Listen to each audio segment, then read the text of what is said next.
and diversity targets working into the A-Beta Academy? We have committed that 50% of the classes will be women or people of color.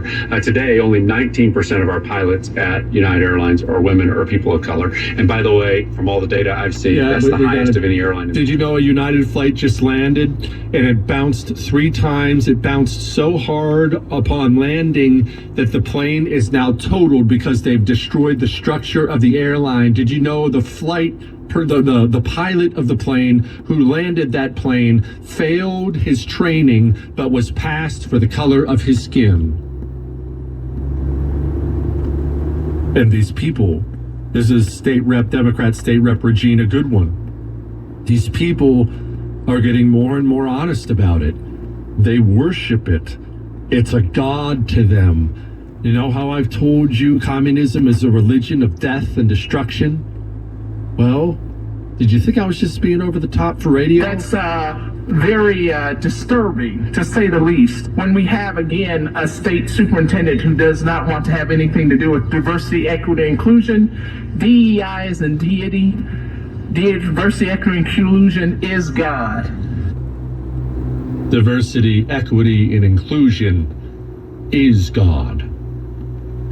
It is what it is. Let's move on. We'll move on. We'll make fun of Nikki Haley. That's always fun. We'll talk a little bit more about, well, you know what? We'll touch on a little bit more of this courtesy of Harvard, to do a bunch of emails, do all kinds of stuff. Before we get to that, let's do this. Let's make sure we are avoiding the medical community whenever possible. A lot of people have different ways to do that. The basics are quite obvious. You don't need me to tell you. We need to move more, whether that's a walk or a hard workout. We need to move more. We need to drink more water. We need to make sure we're getting natural herbal supplements in our bodies.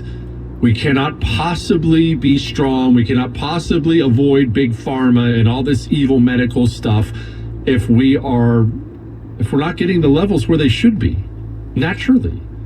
Look, you can take things. You're going to take things. It's going to be big pharma pills or maybe some natural herbal supplements to help you avoid all that. I take a male vitality stack every day. I start my day by pouring chocolate powder in either a glass of milk or a smoothie. There are female vitality stacks. When I want a sick workout, I take Chad Mode, all natural pre-workout before the workout. There are ways to make sure you can be stronger and healthier without these evil demons presiding over you. Chalk, natural herbal supplements, and hardcore anti-communists, if I may add. Chalk.